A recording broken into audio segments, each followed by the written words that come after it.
네, 이강빈의 잡지사 2023년 1월호 두 번째 페이지, 새해에도 매주 이분과 역사의 한 페이지 속으로 들어가 보겠습니다. 박광일 선생님 어서 오세요. 안녕하세요. 박광일입니다. 개묘년 새해가 밝았습니다. 선생님. 토끼해죠. 아, 토끼해. 토끼띠는 아니시고? 그렇습니다. 네. 토끼띠면 좋겠습니다. 박광일 쌤은 새해 뭐 특별한 계획이나 프로젝트, 연구, 답사 뭐 이런 일정이 있으신가요? 늘 하던 거 계속 해야죠. 답사하고 책 읽고 또 글 쓰고 네. 답사하고 책 읽고 글 쓰고. 그럼 새해도 바쁘시겠군요. 그랬으면 좋겠는데 네. 다행히 이렇게 잡지사에서 불러주셔서 그 바쁜 칸에 하나를 채울 수 있어서 정말 다행이다 이렇게 생각하고 있습니다. 저희 버리지 마시고요. 저도 네. 버리지 말아주십시오. 새해도 승승장구하시길 바랍니다. 자, 저희가 지난 2시간에 걸쳐서 백제와 신라의 멸망 이야기를 다뤘습니다. 특별히 선생님께서 뭐 의자왕이나 진성여왕 같은 인물들의 억울함을 변호해 주시는 역사인물 변호인, 역변의 아이콘으로 지금 거듭났던 회차였던 것 같고. 네. 그리고 이제 한나라 고구려가 남았어요. 근데 우리가 신라를 1000년의 왕국이라고 하지만 사실 고구려도 700년의 역사를 가진 나라잖아요. 그렇습니다. 또 광개토대왕 비문을 보면은 한 200년 더 붙여서 한 900년 정도 될 수도 있겠다. 이렇게 보기도 합니다. 네. 근데 이런 고구려가 생각보다 어처구니 없는 결말을 맞았다고 하던데요. 정말 안타깝죠. 네. 어처구니 없다는 게 허망하다. 그렇죠. 이게 이렇게 망할 일인가? 라는 생각이 드는 예를 들어서 백제가 멸망할 때 사비성이 함락되고 또 의자왕이 잡혀가고 네. 이런 과정들을 보면은 아, 기습을 당했구나. 안타깝다. 이런 생각들이 들기도 하고요. 네. 나중에 신라의 멸망에 이르러서는 더 이상 이 나라가 작동이 되지 않겠구나. 어떤 면에서는 경순왕이 고려에 항복한 부분이 역사 그리고 그 시대에 살았던 사람들에게 있어서는 다행이겠구나. 이렇게 생각을 하지만 네. 고구려만은 그 멸망에 대해서 굉장히 왜 이렇게? 왜 갑자기? 잘 할 수 있었는데 네. 이런 느낌이 드는 부분들이 있어서 그래요. 여기에 대해서 많은 사람들이 안타까워하고 그러다 보니까 무엇보다도 이제 영토의 축소가 나타나는 부분들이 있어서 네. 사람들이 많이 안타까워하지 않나 하는 생각이 듭니다. 대체 어떤 이야기가 있길래 이렇게 어처구니 없다는 표현을 쓸 수밖에 없는지 오늘 한번 들어가 보도록 하겠습니다. 근데 그 이야기의 중심에 우리에게 익숙한 한 인물이 있다고 들었습니다. 네. 누군가요? 연개소문, 연개소문, 연개소문, 연개소문. 예, 이렇게. 지금 뭐 하시는 거예요? 네. 예. 이름 어디서 끊어 읽어야 될지. 그러니까 항상 궁금했던 게 연개소문은 연개 씨의 소문이 이름이에요? 아니면 연 씨의 개소문이 이름이에요? 다행스럽게 중국 쪽 기록에 보면은 네. 그 동생 이름이 나와 있는데 네. 공통되는 부분이 연정토, 연 씨입니다. 아, 연 씨가 맞습니까? 그래서 이름이 개소금, 그래서 개소문. 당시는 이 개소문이 아마 그러니까 소리를 불러서 나중에 한자로 옮긴 것 같고요. 개금 뭐 이렇게 불렀을 수도 있겠다라는 설도 있습니다. 연개금이었을 수도 있다. 그렇습니다. 왜냐하면 이게 지금 뜻 글자가 아니라 소리를 한자로 옮겨 놓은 거다. 네. 이렇게 봐야 되거든요. 요새 뭐 사람들이 툭하면 그 개라는 접두어를 모든 낱말에 붙이기 때문에 그렇죠. 이름이 개소문이다 하면 약간 묘한 느낌이 들거든요. 그런데 이게 덮을 거니까 세상을 덮다 뭐 이런 의미를 좋은 뜻을 갖고 있군요. 가지고 있어서 지금 우리가 쓰는 것과는 조금 차이가 난다라고 보시면 될 것 같고요. 근데 성이 연 씨가 아니라 천 씨여서 원래는 천개소문이다 이 얘기 뭔가요? 삼국사기를 보면은 이제 그 연개소문이 아니라 개소문 이렇게 등장을 하거든요. 삼국사기. 네. 그런데 이제 그 삼국사기가 인용했던 게 중국의 이제 그 당나라 역사책을 바탕으로 했는데요. 네. 당나라에서 볼 때 당시 당 고조의 이름이 이연이어서 이 연자하고 겹칩니다. 그때 이제 보통 황제나 왕의 이름자에 쓰이는 글자는 쓰지 않는 기휘라고 하는 것이 있는데요. 네. 그러니까 중국 쪽 사서에 연개소문이라고 쓸 수가 없잖아요. 그래서. 그러니까 뭐 예를 들어서 천개소문, 그다음에 연정토 같은 경우도 천정토, 그다음에 그 아들은 천남생, 그다음에 그 손자는 천헌성 이런 식으로 표기를 하니까 그 자료를 갖다 다시 썼던 삼국사기에는 천으로 표시가 되지만 여러 자료를 놓고 보면은 연씨였으니 그 연으로 불러주는 게 맞고요. 미스터 연이 맞다. 네. 예, 이렇게 팩트 체크를 하고 가겠습니다. 이 연개소문이 굉장히 빵빵한 집안에서 태어났다고 들었어요. 그렇죠. 그렇습니까? 대대로를 한 집안입니다. 대대로를 한 집안이에요. 대대로는 뭐 직위인가요? 그렇죠. 수상의 이름이 대대로예요. 언어 유희 훅 들어오네요. 네, 예. 나중에 이제 망리지라는 것으로 바뀌긴 네, 하지만 네. 아버지 천조, 그다음에 그 할아버지조차도 예. 대대로라고 하는 일종의 이제 그 오부의 귀족의 수장으로 부르는, 지금으로 보면은 조금 뉘앙스는 다르지만 가장 비슷한 게 총리니까 그런 총리를 할아버지도 하고 아버지도 했고, 그러니까 대대로를 했던. 그러면 뭐 의존서열 뭐 넘버 2, 넘버 3 이 정도 로 가야 되는데 네. 이게 이제 단순하게 지금처럼 계속해서 그 자리를 계승한다라고 보기도 하지만 네. 덕이 있어서 이분의 자제분이 어련하시겠어요 이러면서 이렇게 추대를 하는 과정이었거든요. 네. 그런데 개소문은 그렇지 못했던 것 같아요. 왜요? 아마 이제 성격이 조금 과하고 그다음에 아직 젊고 이러다 보니까 네. 할아버지는 대대로를 역임을 했지만 네. 그 아들은 자리가 되지 않는다. 그래서 왕과 귀족들이 반대를 했던 것 같습니다. 그러니까 이제 개소문이 가서 바짝 엎드려서 예. 제가 잘 모르는 거 있으면 여쭤보고 하나하나 배우면서 이 일을 맡아가도록 하겠습니다. 이렇게 고개를 숙인 거예요. 네네.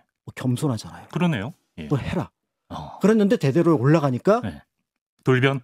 예전에 우리가 봤던 그 약간 괴팍하고 때에 따라서는 굉장히 건방진 어떤 그런 모습을 보여주니까 어떡하지? 이러면서 이제 네. 연개소문과 이제 그 귀족, 그다음에 당시 왕이었던 영유왕과의 어떤 긴장 관계가 만들어졌다라고 볼 수가 있습니다. 영유왕과 다른 귀족들이 연개소문을 미워했다. 두려워했다. 미워했다. 이 두 가지가 다 섞여 있다고 볼 수가 있습니다. 네. 자, 그런 상황에서 말이죠. 결국 연개소문이 결단을 내립니다. 저희 역사 담당 에디터가 요즘엔 삼국사기까지 열심히 뒤지고 있는데 삼국사기에 실린 기록을 하나 읽어드릴게요. 영유왕과 함께 몰래 연개소문을 죽이고자 논의하였는데 일이 새어나갔다. 연개소문은 병사들을 모두 모아놓고 마치 군대를 사열할 것처럼 하였다. 아울러 성 남쪽에 술과 안주를 성대히 차려두고 여러 대신을 불러 함께 사열식을 직접 보자고 하였다. 손님이 도착하자 그들을 모두 살해하니 대략 100여 명이었다. 이게 그 유명한 연개소문의 쿠데타입니다. 쿠데타 그 그렇죠. 순간이군요. 네. 실제로 이게 100여 명 이렇게 얘기를 하지만 당대 귀족 숫자가 얼마 되지 않는다 그러면 네. 절반 이상이 죽임을 당했다라고 봐야 될 것 같고요. 네. 그런 면에서 중앙의 어떤 세력의 판도가 바뀌는 상황, 더 이제 살아남았다고 하더라도 사실은 자기 세력을 온전하게 보존하기 위해서는 연개성과 소문을 잡거나 아니면은 평양을 탈출해서 자신의 근거지가 있는, 예를 들어 뭐 국내성이 됐던 아니면 건안성이 됐던 어떤 성으로 돼야 되는 그런 어떤 상황이 만들어진 거죠. 근데 이게 끝이 아닙니다, 여러분. 이 기록의 마지막 문장이 따로 있는데 아주 충격적이에요. 읽어보면 그리고 말을 달려 궁궐로 들어가 영유왕을 시해하고 왕의 시신을 잘라 여러 토막으로 내고 도랑 안에 버렸다. 그렇죠. 왕을 지금 토막 내서 죽였다? 시해한 겁니다. 이게 가능한 일입니까? 그러니까 이제 완전히 정권을 장악했다라고 봐야 되는 거고요. 예. 왕을 지키는 수비군조차도 물리칠 수 있는 무력을 바탕으로 했다라고 네. 볼 수 있다는 점, 그리고 그 이후에 자연스럽게 정치의 최종 권력은 당연히 연개소문에게 들어왔고 네. 다만 이 나라가 고씨의 나라기 때문에 네. 스스로 왕위에 오르지는 못하지만 허수아비 왕이라고 할 수 있는 조카, 장 또는 보장이라고 하는 네. 아이를 왕위에 올림으로써 자신이 섭정을 할 수 있는 바탕을 만들어낸 겁니다. 보장왕 들어본 것 같아요. 보장왕이죠. 그러니까 네. 의자랑 똑같아요. 그러니까 이게 네. 나중에 붙여준 시호가 아니라 네. 그냥 이름이에요. 그런데 장 또는 보장이라고 하는데 그냥 마지막 왕이었기 때문에 누군가 시호를 붙여줄 수가 없으니까 네. 부득이 그 이전에 있었던 동천왕, 미천왕처럼 네. 보장, 왕 이렇게 불러주는, 의자도 부여 의자였잖아요. 네. 이름이. 예. 근데 다를 방법이 없으니까 그냥 의자, 왕 이름을 붙여서 이렇게 불러주는 그 마지막 왕을 옹립하고 스스로 권력을 장악을 했던 거죠. 선생님, 연개소문이 이렇게 쿠데타를 안 일으켰으면 연개소문이 그 대신들과 왕에 의해서 죽었을 가능성이 높나요? 굉장히 높습니다. 왜냐하면 이때 그러니까 왕 영유왕 측은 네. 연개소문이 굉장히 불안해서 네. 사실은 어떻게 했냐면은 천리장성을 그 공사를 하고 있는데 네. 그 공사장에 감독관으로 보내려고 했어요. 일종의 이제 영전처럼 보이지만 사실은 중앙에서 멀어졌다는 면에서 귀향처럼 보일 수 있는 이 장면이거든요. 예. 여기에 저희 그 연개소문이 거부를 합니다. 나 안 가. 네. 그러니까 이 얘기는 뭐냐면 여기서 이미 이제 둘 사이가 틀어졌다라고 볼 수가 있고요. 예. 제가 버티는데 네. 그러면 어느 날 잡아서 모레 없앨까? 이랬는데 저쪽에 정보가 넘어갔으니 네. 그 모레 전날 잔치를 벌인 아. 이런 상황이라고 보시면 구체적인 계획까지 있었군요. 그렇습니다. 그래서 이게 이제 연개소문 측의 주장이긴 하지만 네. 연개소문이 이렇게 좀 과하게 나왔다는 점을 볼 때는 네. 그 주장이 어떻게 보면 일리가 좀 있지 않을까. 내가 선수치지 않으면 내가 죽을 수 있기 때문에. 그렇죠. 그렇죠. 예. 그렇군요. 고구려의 마지막 순간 함께 살펴보고 있습니다. 자, 이렇게 쿠데타를 통해서 연개소문이 권력을 잡았을 때 아주 큰 사건이 일어납니다. 바로 그 유명한 당나라 태종이 고구려를 2번이나 침입한 건데요. 제가 유튜브에 지도 한 장을 띄워드리겠습니다. 자, 저게 이제 고구려와 당나라 사이에 벌어진 전쟁 지도인데 뭐 안시성 싸움이라든지 좀 익숙한 전투도 보이는 것 같아요. 그렇죠. 백암성이라든지 그다음에 계모성, 신성, 그다음에 그 건한성, 요동성 뭐 이런 것들이 이제 쭉 눈에 띄는데요. 네. 645년 이 그 안시성 전투는 어떤 의미에서 보면 고구려가 겪었던 가장 위험한 전투 3개 안에 들어갈 정도로 굉장히 위험한 전쟁이었죠. 네. 저 당시에 수나라와 그 공식적으로 3번 큰 전쟁을 벌였는데 한 번도 함락되지 않았던 것이 요동성입니다. 아, 예. 그래서 수양제는 항상 요동성을 지나쳐서 네. 예를 들어서 마지막 전투 같은 경우는 평양을 바로 공격할 방식을 선택을 하기도 했었거든요. 네, 네. 그런데 저 전투에서는 이미 요동성이 무너집니다. 아, 그 요새가. 예, 이 요새가 무너지게 되니까 요동성이 무너지는 것과 동시에 그 옆에 있었던 건한성, 신성, 오골성 이런들이 항복하거나 무너지게 되니 네. 실제로 저기서 안시성을 제외하고는 네. 이제 평양성까지는 말 그대로 길이 뻥 뚫린 상황이 됐던 거죠. 저때 체급 차이가 어느 정도였어요? 체급 두 차이가 나라 사이가. 사실은 굉장히 애매해요. 네. 왜냐하면 그 당태종이 이끌고 온 군사가 네. 명확하게 안 나와 있어요. 아, 그래요. 대략 한 10만에서 15만 정도로 보이는데 네. 이세민 당태종 같은 경우는 이미 645년이면 주변의 서역과 그다음에 그 북방의 그 유목민들과의 전쟁을 모두 승리를 이끈 상황이었기 때문에 전성기였구나. 이제 마지막 고구려 남았다고 보시면 되는 거죠. 예. 그래서 이 고구려의 전쟁에서 수가 문제가 있었던 부분이 바로 뭐냐면 네. 덩치가 너무 컸다는 거예요. 예. 100만 명이나 옮겨오는 과정이 네. 이 과정이 결국은 이 어떻게 보면 허벌판인 요동을 지나쳐야 되는데 네. 이게 시간만 잡아먹는다고 봤던 거죠. 그러니까 속도전을 펼쳐서 어떻게 보면은 굉장히 최정예화된 부대 네. 한 10만 명 정도를 또는 15만 명 정도를 이끌고 왔으니 네. 이게 오히려 이제 굉장히 무서울 수 있다라고 보여지는데 네. 나중에 이제 고구려 쪽에서 그 평양 쪽에서 원군을 안시성이 이제 고립무원이 됐을 때 보냅니다. 네. 고현수 고혜진을 통해서 보냈는데 이 숫자가 20만이에요. 꽤 많네요. 오히려 예. 당을 압도하죠. 예. 그런데 여기서도 연개소문에 미숙함이 드러납니다. 고구려는 네. 평원 전투에서 중국을 이겨본 적이 없어요. 성곽에서 방어전을 하다가 네. 후퇴하는 중국을 공격해서 네. 격퇴시키는 방식인데 이때 고현수 고혜진은 평원에서 붙습니다. 전멸에 벌판에서. 가까운 피해를 보죠. 전멸에 가깝게. 그러니까 이제 마지막 이 고현수 고혜진이 보냈던 네. 이 부대도 예. 없어지니까 결국은 이제 남은 건 안시성 하나.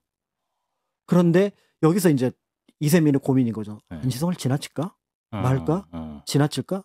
아니야. 지나치면 안 돼. 하다가 결국은 안시성에서 막혀버리는 바람에 고구려의 추운 겨울은 이 중국 당군으로 볼 때는 버틸 수 없는 겨울이거든요. 네네. 왜냐면 고구려가 도시가 없는 지역이잖아요, 저희가. 예. 그러면 그냥 노숙을 해야 되는데 네. 이 노숙을 버틸 수가 없으니까 네. 그럼 여기서 퇴각한다.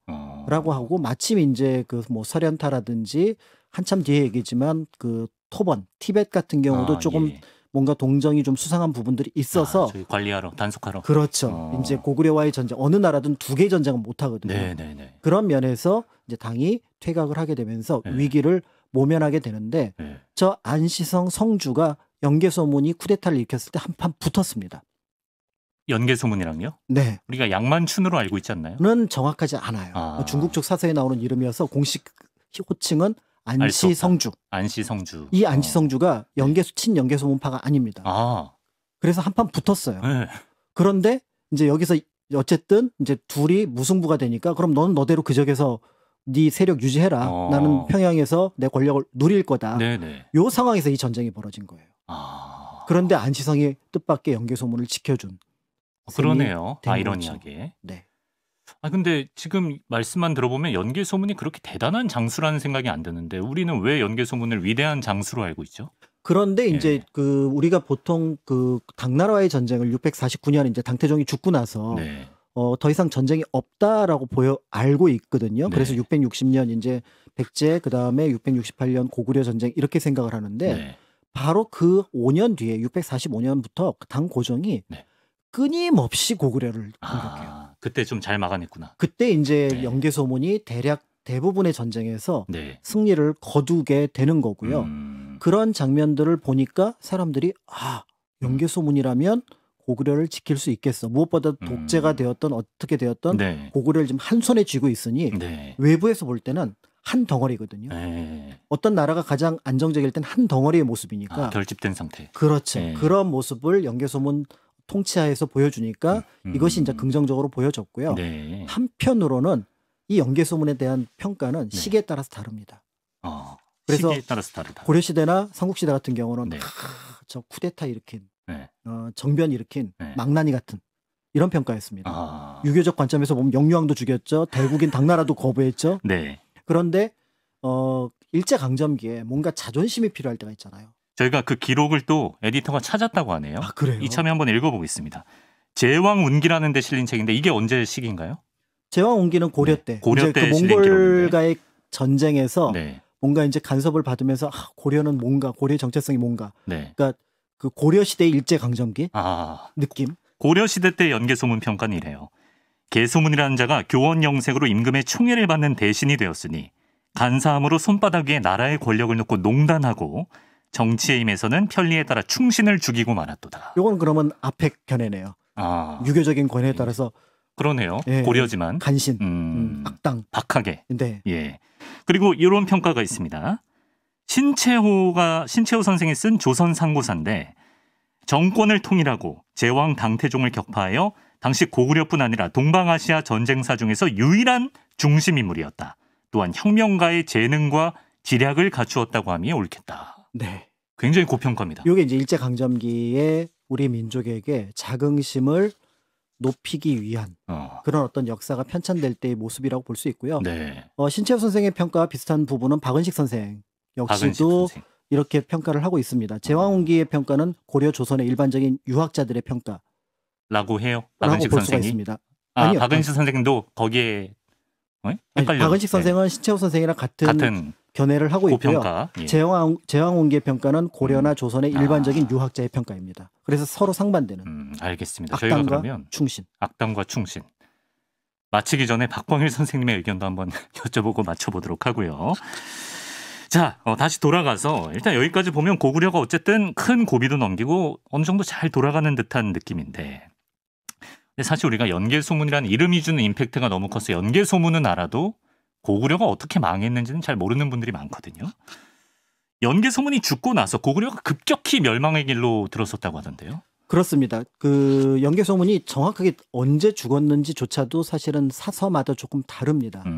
예전에 이제 역사 부도를 외우셨던 분들은 연개소문의 죽음을 666년으로 기억하고 계셔서 이거 외우기 쉽다.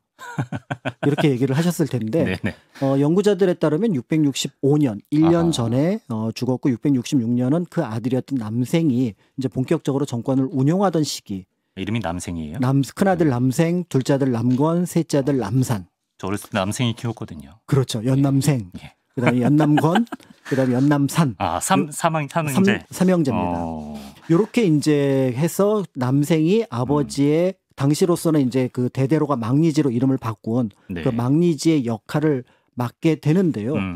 요때 이제 이 후계 구도가 결국은 자신도 믿을 거는 아들들밖에 없다고 생각했고 그래서 아들 삼형제를 이렇게 뭐라 했겠죠. 야, 니들이 고구려를 잘 지켜야 된다. 이렇게 얘기를 했는데 이 셋 다 뭔가 아슬아슬하게 살짝 부족한 게 있었던 것 같아요. 그래요? 네. 그래서 남생에 대해서 남건과 남산은 저 형 큰아들이긴 한데 좀 뭘 모르는 것 같아. 뭐 이런 느낌이었던 것 같아요. 그렇지만 이제 남생은 아버지가 돌아가셨으니까 그래요.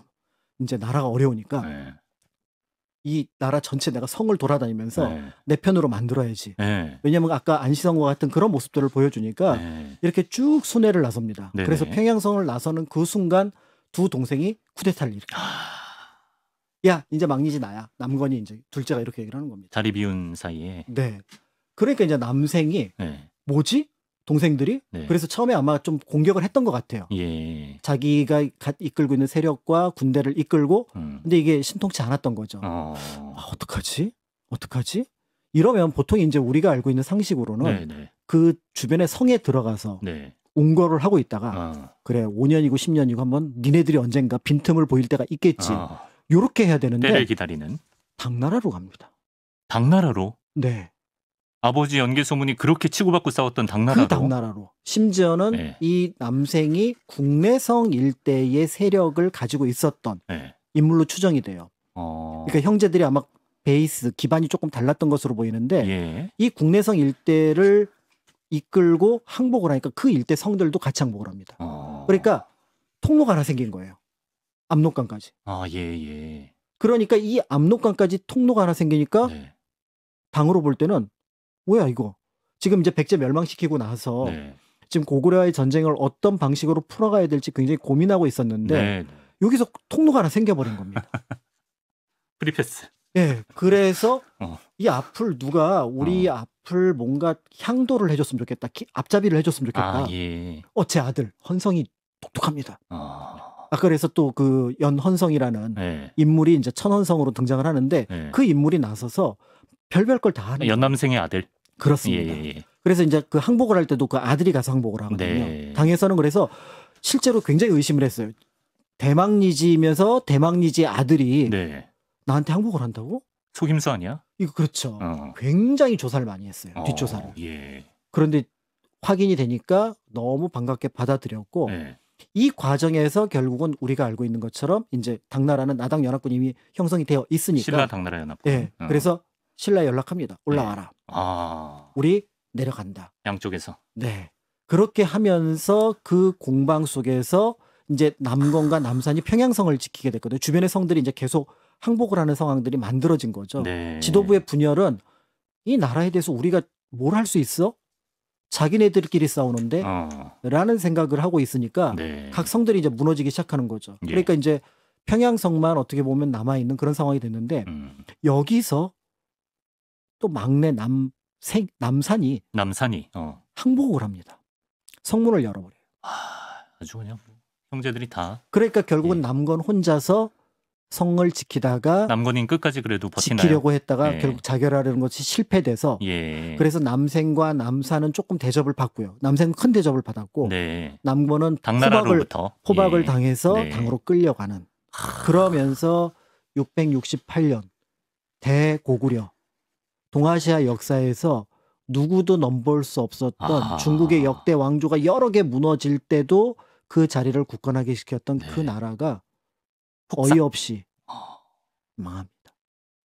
이제 왜 어처구니 없는 결말이었는지 좀 이해가 됩니다. 지난 시간에 진짜 말씀하신 것처럼 신라 경순왕만 봐도 나라를 고려에 갖다 바치긴 했지만 그게 나름의 어쩔 수 없는 전후 사정을 고려한 정치적 판단이었잖아요. 그렇죠. 예, 어떤 득도 있었던 그렇습니다. 판단이었는데 고구려는 뭐 그런 것도 없이 그냥 내부 분열해서 너무 허무하게 그렇죠. 폭삭 무너졌네. 그런 면에서 볼 때 사실은 네. 이 고구려의 멸망만큼 허무한 것이 없고 그렇기 때문에 물론 자신이 살아 있을 때 네. 665년까지는 제대로 잘 지켰다고 하지만 네. 연개소문이 과연 연남생에게 그 정권 이양 작업이 제대로 됐었는지 무엇보다도 귀족들을 하나로 모으는 작업을 제대로 했었는지 못한 것 같다라고 보여지는 그 부분들이 있고요.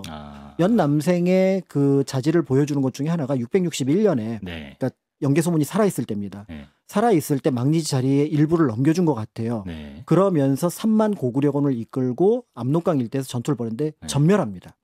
그래서 그 뒷수습을 아버지 그러니까 노구를 이끌고 연개소문이 뒷수습을 하거든요. 예. 그런 면에서 볼 때 연남생은 그렇게 뛰어난 인물은 아니었던 것 같고요. 예. 그러니까 남건이 보기에 네. 형이라고는 하지만 참 모자란 믿음이 안 가. 그렇죠. 네. 그러면서 그냥 쿠데타를 일으켜 버렸을 때 아니 그 쿠데타를 일으켰다는 것 자체가 보통의 그 정치가라면 네. 쟤네들을 조금이라도 첩보망을 두고 네. 아무리 동생 아니라 뭐 자기 아들이라고 하더라도 예, 어느 정도 눈치를 채고 주고 예. 그다음에 쟤네들이 뭔가 낌새가 낌새를 있으면은 보이면 같이 가자고 해야죠. 그렇죠, 야, 그렇죠. 평양수 벼놓고 우리 같이 가자. 내 괜히 아들이- 남생이가 아니에요. 엄청 느릿느릿합니다. 지금. 내 예. 아들이 있으니까 예. 걔 보고 지키라고 하자 그러면 형 안 갈 거 같은데 그럼 이제 왜 안 가려고 그러는데 이렇게 몰아붙여서 작업을 했어야 되는데 네. 이게 단순한 개인의 불행을 넘어서서 네. 국가 더 나아가서 이제 우리가 나중에 이때 빼앗겼던 압록강을 네. 세종대왕 때 그때 누구였죠? 사군 육진 네. 최은정, 김종서? 김성서 어. 이 두 명을 네. 보내서 예. 겨우 확보했다는 점에서 만주는 당연히 놓쳤고요. 그렇죠. 그런 면에서 볼 때 우리 역사에서 굉장히 안타까운 장면이고 그 중심에 연개소문은 네. 자신의 아들들이었기 때문에 네. 어떻게 보면은 빠져나가기는 어렵지 않겠느냐. 그렇습니다. 지금까지 선생님의 말씀을 들으면서 아마 구독자 여러분도 나름의 연개소문에 대한 판단을 해보셨을 것 같은데 박관일 선생님께서는 뭐 인물은 역사를 그 양면을 봐야 된다라고 말씀하실 것 같긴 하지만 네. 그래도 명과 암 중에 조금이라도 기우는 쪽이 있을 거 아니에요. 연개소문에 대해서. 그렇죠. 연개소문의 고민, 그다음에 당시 고구려가 처한 상황 이런 것들을 놓고 보면 굉장히 느슨해졌기 때문에 누군가가 중심에 딱 잡아줘야 된다라는 신채호 선생의 어떤 평가도 굉장히 유효하다라고 볼 수가 있습니다. 네. 그렇지만 한 나라의 국정 책임자가 책임을 져야 되는 부분은 그렇다면 자기가 최고 권력자, 물론 보장왕이 형식적으로는 왕이라고 하지만 누구도 보장왕을 어떻게 보면은 최고 권력자로 보지는 않았거든요.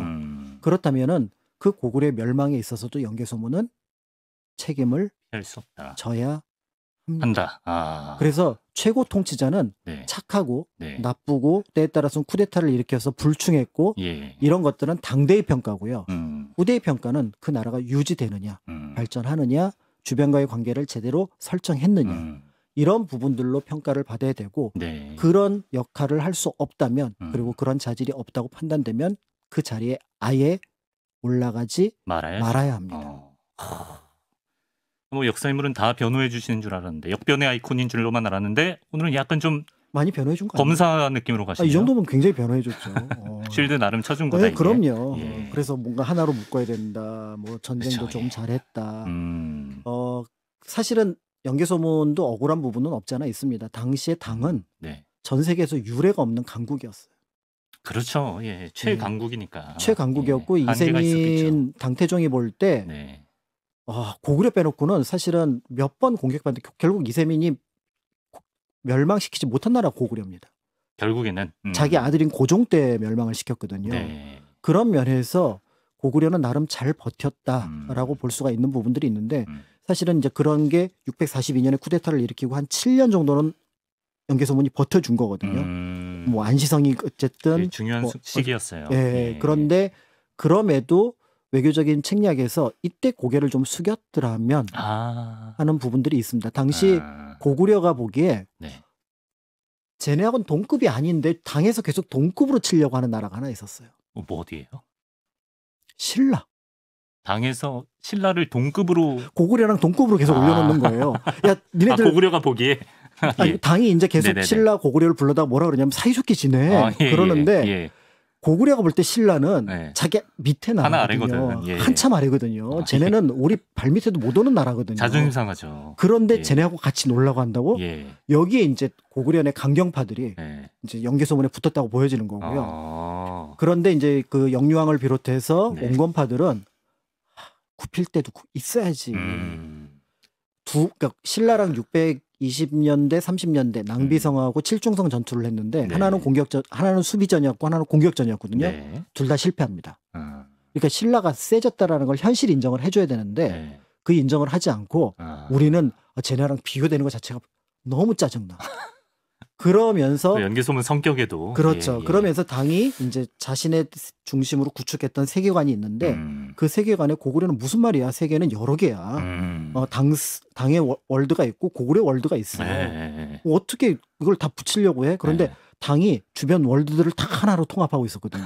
그러니까 고구려 혼자서 고구려 월드를 만들고 있었는데 이거는 뭐, 예. 요때 이제 꺾이지 뭔가 않는 마음이라고 봐야 되는 거야? 아니면 정세 판단을 못 한다고 봐야 되는 두 거야? 가지 다 있는 거죠. 그러니까 꺾이지 않는 마음도 있는데 네. 정치가는 예. 꺾일 때는 꺾여야 되고 왜냐하면 내가 죽고 내가 물러나는 게 중요한 게 아니라 네. 이 나라가 유지가 돼야 되는 거거든요. 네.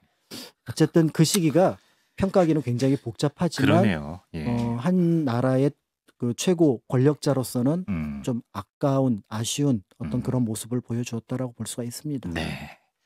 그 우리가 알고 있는 용맹한 이미지의 고구려가 그 역사에 비해 너무 쉽게 무너진 오늘은 좀 허망한 이야기를 나눠봤습니다. 박광일 선생님과 새해 첫 시간 함께했습니다. 오늘도 말씀 고맙습니다. 감사합니다.